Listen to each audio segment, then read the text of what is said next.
மூலவர் சேஷபுரீஸ்வரர், பாம்பேஸ்வரர், அம்மன் பிரமராம்பிகை, வண்டிசேர்குழலி, தலவிருச்சம், வன்னி தீர்த்தம், ஆதிசேஷன் தீர்த்தம். புராணப் பெயர் சேஷபுரி, திருப்பாம்புரம், ஊர் திருப்பாம்புரம், மாவட்டம் திருவாரூர்.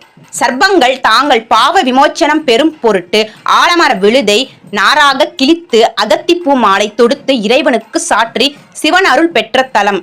இன்று வரை இத்தலத்தில் எவரையும் பாம்புகள் தீண்டியதில்லை.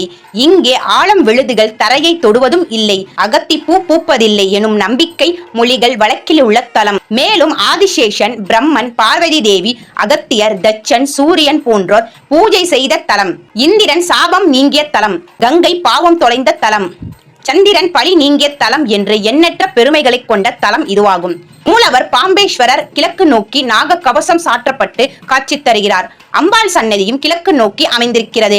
அம்பாள் ஒரு கையில் தாமரை மலரையும் மற்றொரு கையில் ருத்ராட்ச மாலையுடன் அபய முத்திரையுடன் காட்சி தருகிறார்கள். தல விநாயகர், ராஜராஜ விநாயகர் சன்னதி, தேவார மூவர் சன்னதி ஆகியவை இங்குள்ள மற்ற சன்னதிகளாகும். பிற கோவில்களில் இருப்பதை போல் ராகுவும் கேதுவும் தனியாக இல்லாமல் ஒரே சரீரமாகி ஈசனை நெஞ்சில் இருத்தி அருள் செய்த தலம். ஜாதகத்தில் கால சர்ப்ப தோஷம் இருந்தால், 18 வருட ராகு தசை நடந்தால், 7 வருட கேது தசை நடந்தால், ஜாதகத்தில் லக்னத்திற்கு 2 ராகுவோ அல்லது கேதுவோ இருந்தால், ஜாதகத்தில் லக்னத்திற்கு 8 ராகுவோ அல்லது கேதுவோ இருந்தால், ராகு புக்தி கேது புக்தி நடந்தால், கலத்திர தோஷம், புத்திர தோஷம், திருமணம் தடைப்படுதல், கனவில் அடிக்கடி பாம்பு வருதல் ஆகிய தோஷங்கள் நீங்க இத்தலத்திற்கு வந்து ஆதிசேஷ தீர்த்தத்தில் நீராடி கோவில் அர்ச்சகர் வழி நடத்தும் வண்ணம் பரிகாரங்கள் செய்து தோஷ நிவர்த்தி செய்து கொள்ளலாம். ஆதிசேஷன் வழிபட்ட கோவில் ஆதலால் இன்றும் கோவிலின் உள்ளே பாம்புகள் நடமாட்டம் உள்ளதாக கூறுகின்றன.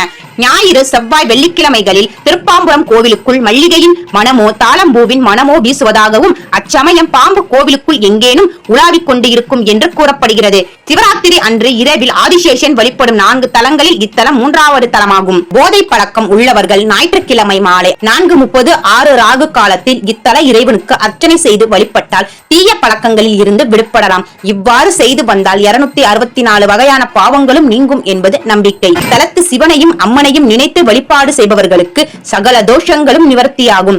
இக்கோயில் திருநாகேஸ்வரம், நாகூர், கீழப்பெரும்பள்ளம், காளஹஸ்தி மற்றும் கும்பகோணம் நாகநாதர் கோயில் ஆகிய 5 தலங்களின் பெருமையை ஒருங்கே அமைய பெற்ற தலம். எனவே இத்தலம் சர்வதோஷ பரிகாரம் தலம் என புராணங்கள் கூறுகின்றன. ஆதிசேஷனுக்கு இங்கு உற்சவர் விக்கிரகம் உள்ளது. ஆதிசேஷன் தலைமையில் நாகங்கள் சிவராத்திரி முதல் சாமத்தில் கும்பகோணம் நாகேஸ்வரரையும், 2ஆம் சாமத்தில் திருநாகேஸ்வரம் நாகநாதரையும், 3ஆம் சாமத்தில் திருப்பாம்புரம் பாம்புபுரநாதரையும், 4ஆம் சாமத்தில் நாகூர் நாகநாதரையும் வழிபட்டு சாப விமோச்சனம் பெற்றன. முழு வீடியோவை பார்க்க யூடியூபில் அனைத்தும் இறைவன் சேனலை பார்க்கவும்.